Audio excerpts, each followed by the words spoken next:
We recommend this product be installed by a competent gunsmith. Modification of your firearm may nullify the warranty of the firearm's manufacturer. No liability is expressed or implied for damage or injury which may occur from improper use or installation of this product. You are responsible for the safe handling, legalities, and use of your firearm. Warning: always wear safety glasses when working on firearms.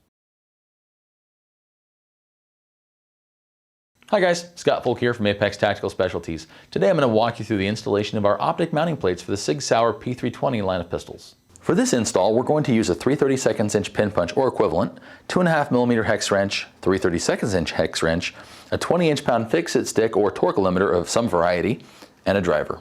Here's a side-by-side comparison of our two plates for the Legion and the M1718 series pistols, or the R2 pistols from Sig Sauer. You'll notice that one has a rear sight built in, one does not. That's user's preference which one they want to use. You'll also notice both sets of screws come with a pre-installed thread locker compound, so you don't have to add it yourself when you install the screws. The first thing we need to do is remove the back plate and the extractor assembly. So we'll press on the back of the extractor plunger, press that down under spring tension, push the back plate about halfway down. And once we get that guy there, we can relieve tension on the extractor plunger. I can take my finger, I'll hold the striker in place, pull the back plate off, and now when I take the slide back down, I can remove the extractor plunger entirely from the slide. I'll go ahead and remove the extractor for good measure. I'll just push it out now that I have the plunger out of the way. That way it's not falling out or doing anything else goofy.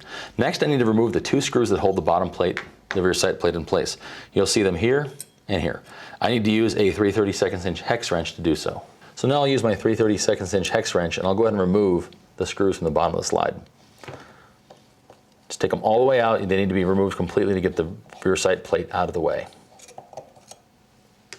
With the screws removed, I can pick up the factory rear sight, pull it up at the back, and I can disengage it from the front and set it aside. Now I'll put the new Apex plate on.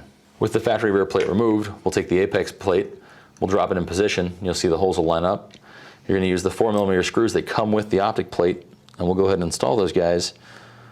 And I'll start the first one, just get it to start a little ways down, and then I'll put the other one in. And then I will actually torque them in position.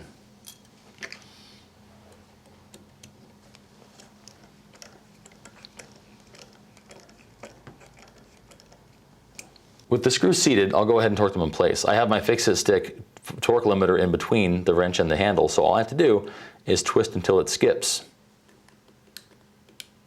I give it a couple clicks, and I'll switch to the other screw and do the same thing. You have to remember you need to use a 2.5mm hex for this, and don't go over 20 pounds. 20 pounds is critical. Do not go higher because you can break the screws off. And we are all set.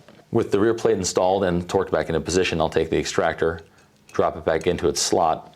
I'll take the extractor plunger, and I'll make sure that the slot is facing toward the extractor itself.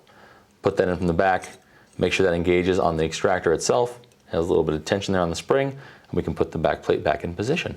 Now we're ready to reinstall the back plate. So I'll push the striker down with the back plate, seat the plate about halfway up. I'll take my pin punch, I'll push that plunger down, put my back plate in position, release, and we're all finished. At this point, the optic mount plate is properly installed and you're ready to install your optic. As you can see, installation of the optic plates is pretty straightforward. When you go to install them, make sure you apply no more than 20 pounds of force to those screws. You'll strip screws out and you'll have all kinds of problems if you do. So again, make sure you use the proper tools for the job. Pay attention, take your time. If you have any questions or concerns, contact Apex Customer Service.